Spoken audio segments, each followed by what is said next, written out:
Cease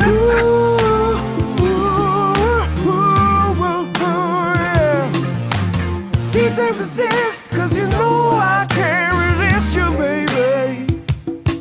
This is not just a test, I'm gonna keep on doing my exercises, baby. Cease and desist, cause you know I can't resist you, baby. As you can tell from my wrist, I'm gonna keep on doing my exercises, baby.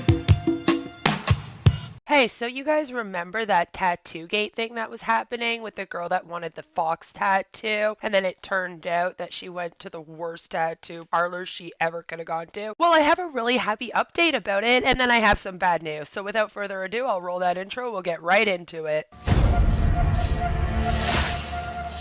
Karma's a bitch. So in the last video, the woman from TattooGate was going to go and get that fox tattoo done, and I am happy to announce that that is exactly what she did, so I'm going to show you that here.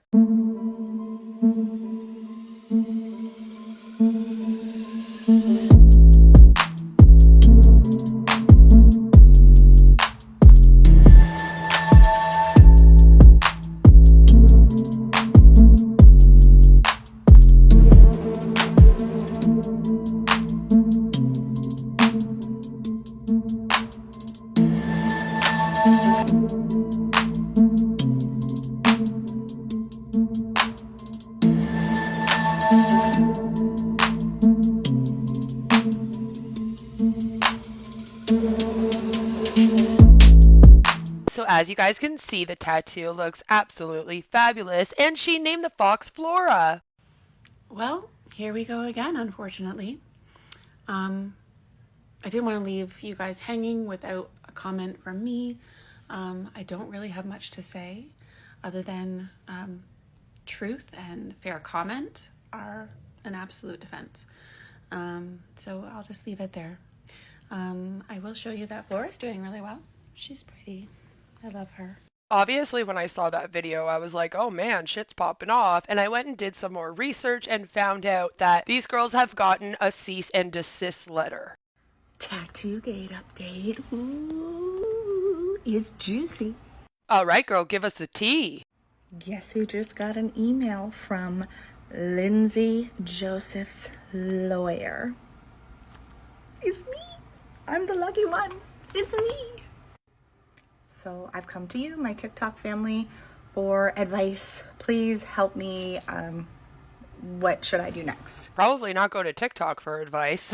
No, I'm just joking. A lot of people were saying that they didn't understand why she was so giddy about it. And I got to be honest with you, as someone that's in the anti-MLM community as well as the anti-scam community, we all get really giddy when we get a cease and desist letter. She's acted like I did when I got that Dear There letter from On Passive, so it's completely fine. But let's see what else she has to say about it.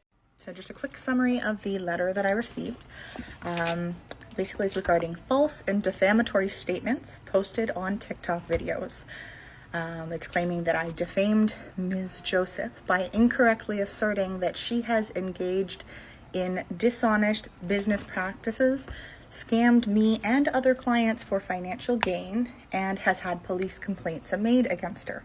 Yeah, I don't know if I agree with the police stuff, and I'm going to show that you don't either, don't you worry. But it is not illegal to give an honest review of a business, and that's all you did. She's saying that my inaccurate and defamatory statements have and continue to cause significant harm to Ms. Joseph's reputation and business interests. Maybe she should have thought about that before she scammed a whole bunch of people.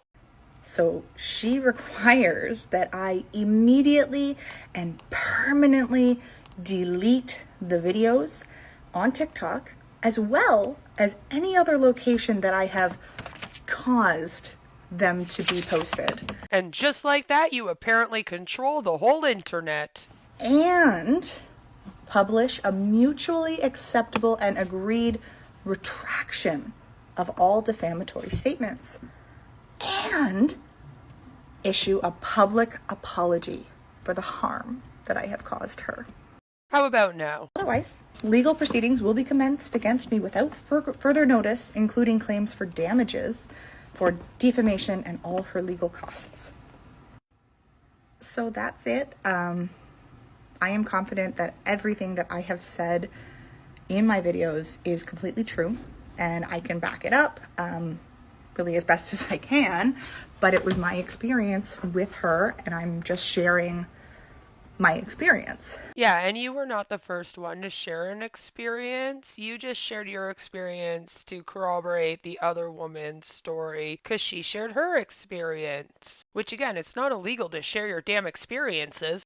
Nothing that I've said has been untrue or maliciously defamatory for no reason. I don't know if that's the right term. I'm unsure if these videos would count as a response to her, but you should definitely put that in your response if you plan on doing one. But I'm not good with all the legal jargon. So, TikTok lawyers, what do I need to do? Do I need to get a lawyer? I'm glad that you asked. That's always a good question to ask, and we'll get there.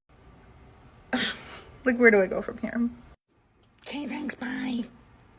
She's cute. Anyway, I did some digging and I found out that here in Canada, since I'm also in Canada, by the way, a cease and desist letter actually has no legal backing to it. So I'll share with you guys what I found. Cease and desist letter, according to Dutton law. A cease and desist letter is a communication someone sends an individual or company to stop performing a specific action and to not do the action ever again. Cease means stop. Desist means don't do it again. Accordingly, a cease and desist letter is telling someone to stop something and don't do it again. So we know what it is. It said it usually includes a threat of a lawsuit or injunction if the recipient fails to comply with the demand. A cease and desist letter is different from a demand letter in that a cease and desist letter is telling someone to stop doing something, whereas a demand letter is telling someone to pay up some amount of money. In this regard, a lawsuit to win a cease and desist is called an injunction, whereas a lawsuit to get a demand is an action for damages, like money. Anyone can send a cease and desist letter, but it is usually sent by a lawyer to carry more weight. This is because a lawyer can actually threaten to bring a lawsuit. When a non-lawyer sends a cease and desist letter, it could come off as weak because the individual sending it doesn't even take it serious enough to hire a lawyer. If that person couldn't even hire a lawyer to send a simple and inexpensive cease and desist letter, do you think he or she would actually commence an expensive and complicated lawsuit? A cease and desist letter should only take an hour or two of a lawyer's time, and usually companies use them to protect their confidential information or other intellectual property, not just to shut up somebody about a bad review. It goes on to say what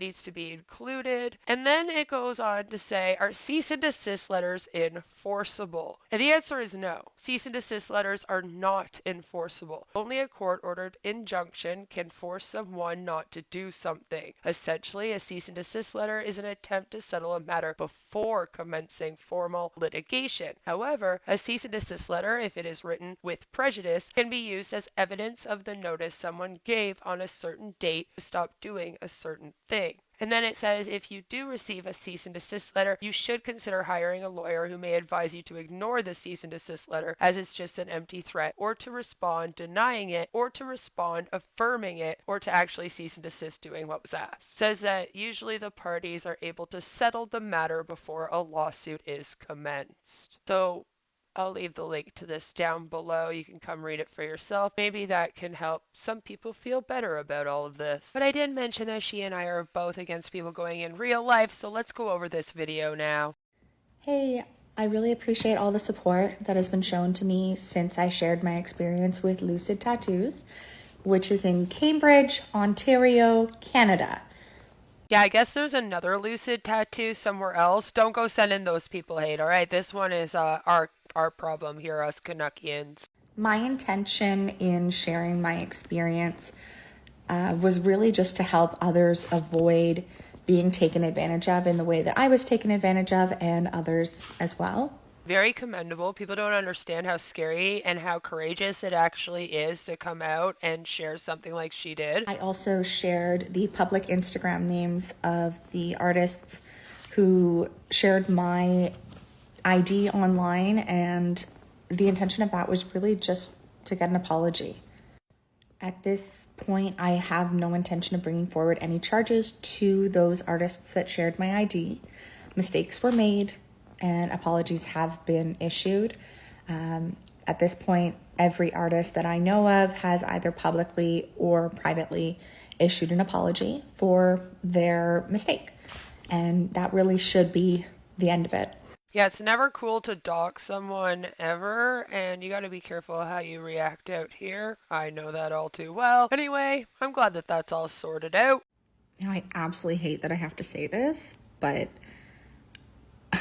I absolutely cannot condone anyone commenting on these artists' Instagram, reaching out to them, messaging them, leaving negative reviews, and in any way threatening them or their families.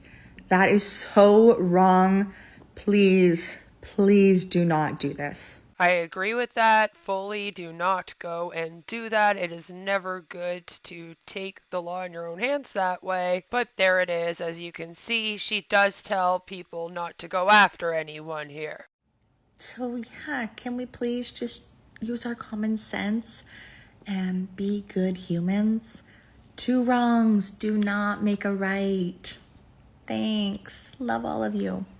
So although she got the tattoo of her fox that she always wanted, it looks like the nightmare is not over, as now Lindsay Joseph is sending out cease and desist letters, and there has been a GoFundMe started. It is called Legal Fees for Rye or Ree McHugh, hashtag TattooGate, and it looks like a family member started it for her. She's going on 3K raised at the time of recording this video. The organizer reads, hashtag TattooGate on TikTok. As you know, Ree was served with a cease and desist letter by Lindsay Joseph's lawyer last week. The letter, which has been confirmed to be real, states that if Ree does not remove all her TikTok videos are not removed and issue an apology, then Lindsay will be proceeding with suing Ree for defamation in court. Ree feels that her videos were true and made fair statements about her experience with Lindsay Joseph. Ree has found a lawyer, however, even hiring the lawyer costs money. Ree is asking the public to please help with these legal costs. Any additional funds above initial goal will be used towards potential other people who may also be facing lawsuits from Lindsay as well. Thank you everyone for your support.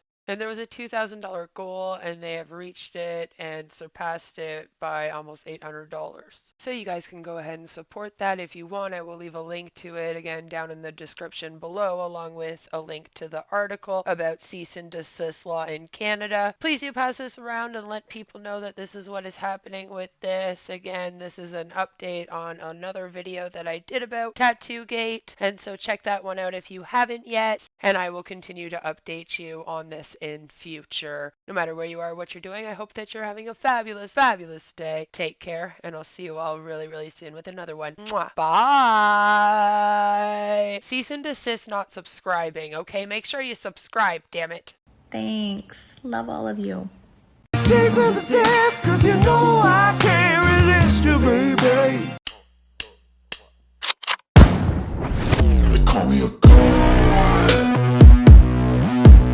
They call me a god. They call me a god. They call me a god. Let's go. I'm about to go off like a weapon. Fuel to the top, got a filled up engine. In my thoughts, obsession. I will not stop, no, I'm never second guessing. I got a God complex. Haters love to hate, but I never feel pressed. Got a lot on my plate, but I never get stressed. I'll take all the pressure like I'm acing this test. Tear it up like I'm Jason. I see the world like it's ready for the taking. I see this place like a game I'm playing. Straight to the bank to collect my payments. No negotiations, it's my way, I was born impatient. And like a damn Freemason, I'll run this nation. They call me a god.